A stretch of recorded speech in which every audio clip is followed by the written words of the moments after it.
Hello student, आप लोग कैसे हैं। आशा है कि आप लोग अच्छा ही होंगे।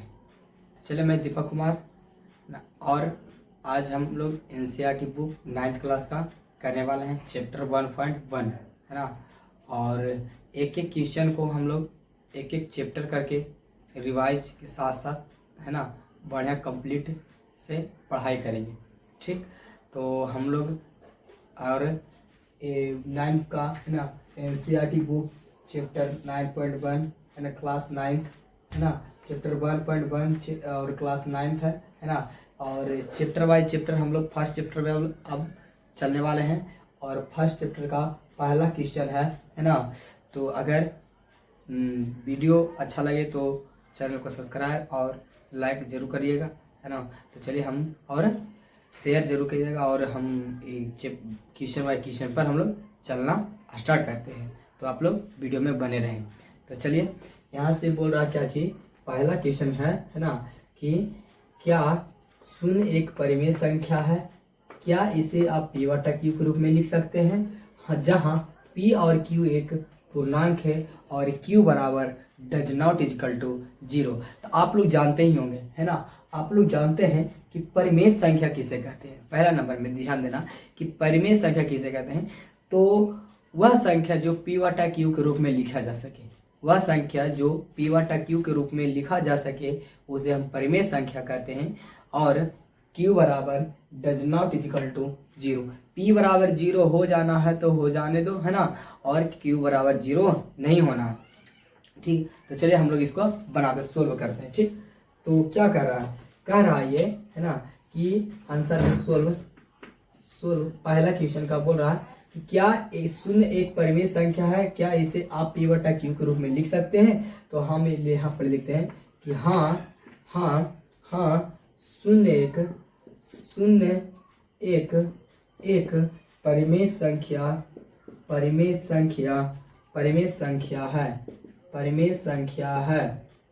संख्या है ना। जैसे हम किस एग्जाम्पल में क्या चीज लिख सकते हैं।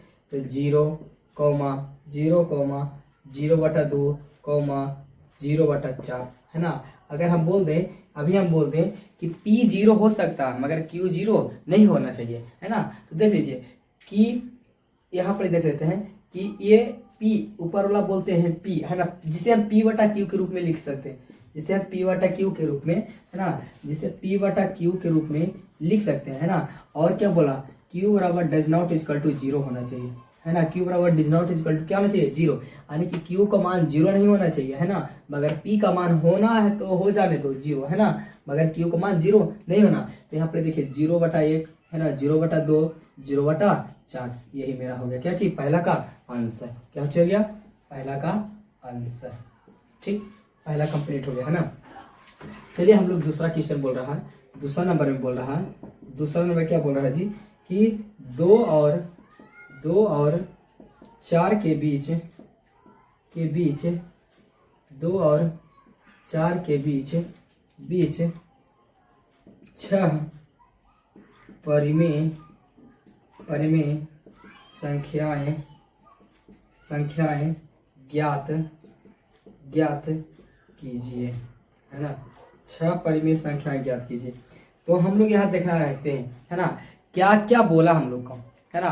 क्वेश्चन क्या दूसरा नंबर बोल रहा है, पहला नंबर हम कंप्लीट कर लें। दूसरा नंबर बोल रहा है ना 2 और 4 के बीच 6 परिमेय संख्या को ज्ञात करें। कई परिमेय संख्या बोला है, 6 परिमेय संख्या बोला है। तो 6 को हम लोग कैसे परिमेय संख्या को ज्ञात करें। तो आंसर में यहाँ लिखेंगे कि सोल्व, है ना। क्या लिखेंगे, बोला है 6 परिमेय संख्या, तो 6 में 1 जोड़ देंगे तो बन जाएगा 7, है ना। कितना से बीच बोला है, तो 2 और 4 के बीच, 2 और 4 के बीच बोला है। तो हम लोग करते हैं क्या चीज यहाँ, है ना, 2 और 4 के बीच में बोला है तो हम लोग यहाँ पर करेंगे क्या चीज कि 2 में जितना आया है उससे गुना और उतना से ही क्या करेंगे, भागा, ठीक ना। और बोला 4 के बीच, 4 में 7 से गुना कर देंगे और 7 से भागा। तो बोलिए कि 7 दूनी 14, 14/7, है ना। और ये आ गया क्या चीज, यहाँ से यहाँ कॉमा दे देंगे कि 7 का 28, 28/7, है ना। अब इतना से इतना तक बीच में क्या हो गया, मेरा परिमेय संख्या हो गया, है ना। तो क्या हो गया, 14/7 से लेकर के 15/7, 16/7, 17/7, 17/7, 18/7, dot dot dot dot dot कितना तक ले जाएंगे 28/7 तक ले जाएंगे। यही मेरा हो गया क्या चीज आंसर, यही हो गया मेरा आंसर है ना। अब यहाँ पर इसे हम लोग अगर बोलेंगे कि आज कैसे लिखेंगे इसको है ना, तो हम ऐसे भी लिख सकते हैं इसको आंसर है ना। इसको आंसर हम ऐसे भी लिख सकते हैं कि अतः अतः 2 और 4 के बीच 4 के बीच 4 के बीच बीच कितना संख्या आ गया है ना, कितना संख्या आ गया है तो 18 ना, 1 2 3 4, 18 ले जाएंगे, 19 ले जाएंगे, 20 ले जाएंगे है ना।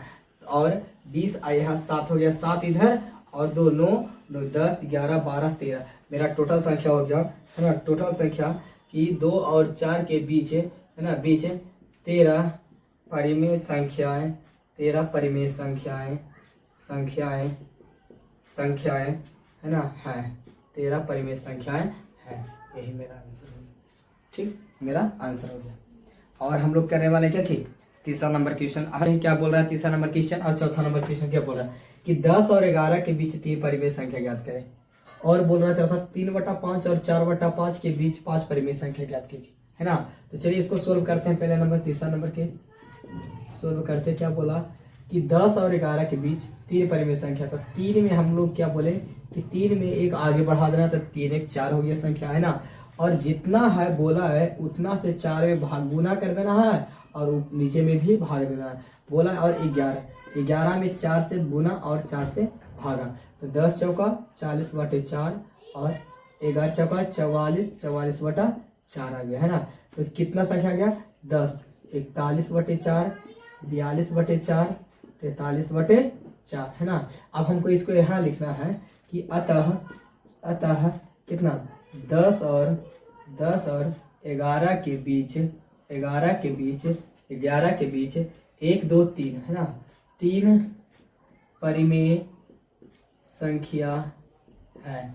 3 परिमेय संख्या कौन कौन है जी, तो 41/4, 42/4, 43/4 है ना। यही मेरा हो गया क्या चीज आंसर, यही मेरा हो गया आंसर।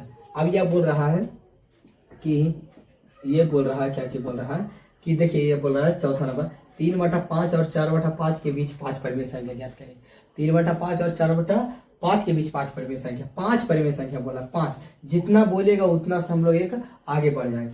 तो 5 + 1 हो जाएगा 6, 5 + 1 हो जाएगा क्या चीज 6, 5 + 1 हो जाएगा 6। जितना बोला है 3/5 में गुना कर देना है 5 और भाग दे देना है भी कितना से 5 से है ना।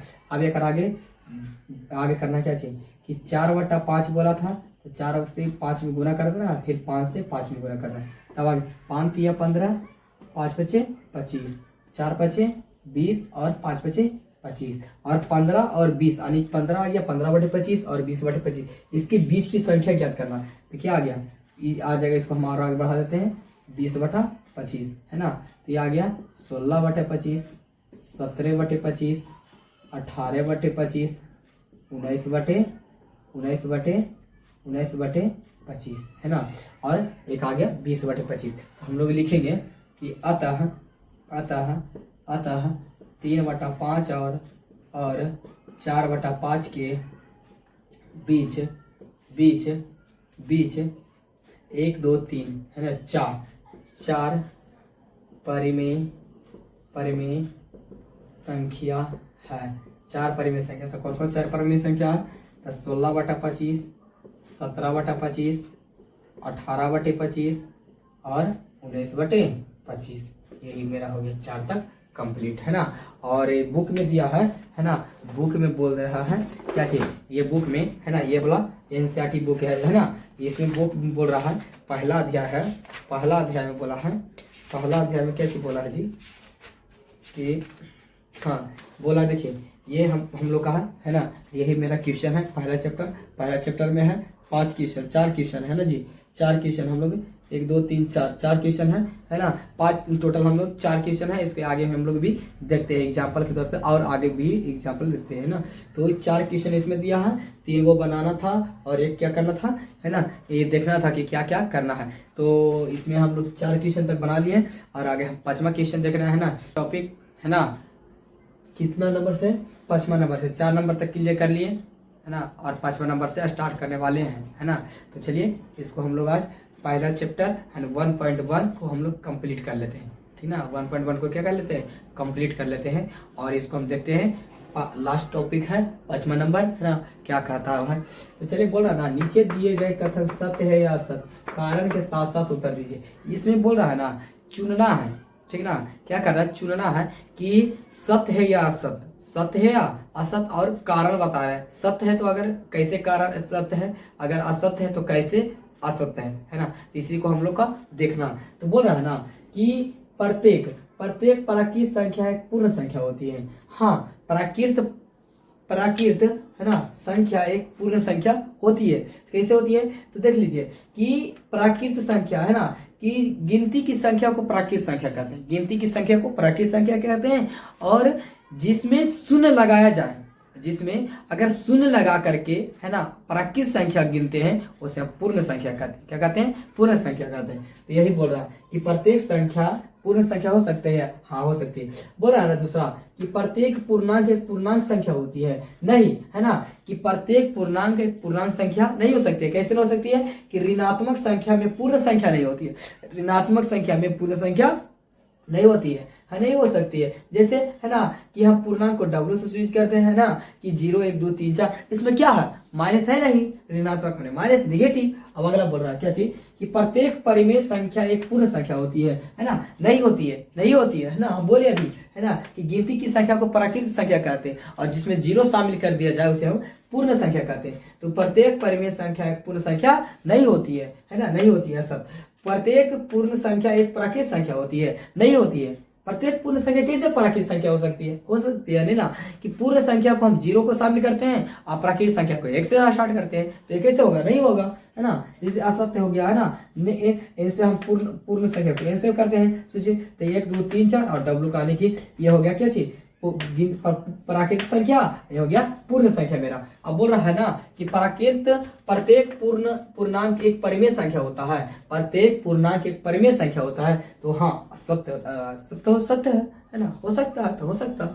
अगला कि प्रत्येक परिमेय संख्या एक पूर्ण संख्या होती है। हाँ, असत्य नहीं हो सकती है कि प्रत्येक परिमेय संख्या है ना, परिमेय संख्या बोल दीजिए, जैसे कि 2 ले लिए है ना, और 3 ले लिए, तो 2 से कटेगा 3 नहीं कटेगा, 3 से 2 कटेगा नहीं कटेगा। तो यानी कैसे? प्रत्येक परिमेय संख्या एक पूर्णांक संख्या नहीं होती है, नहीं होती है। तो मेरा आज हो गया क्या चीज?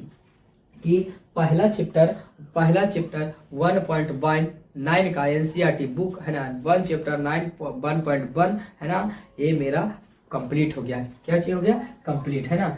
ये मेरा हो गया चैप्टर खत्म, ठीक, खत्म हो गया मेरा चैप्टर, समाप्त है ना। पहला अध्याय मेरा समाप्त हो गया, मेरा पहला अध्याय क्या हो गया? समाप्त हो गया। तो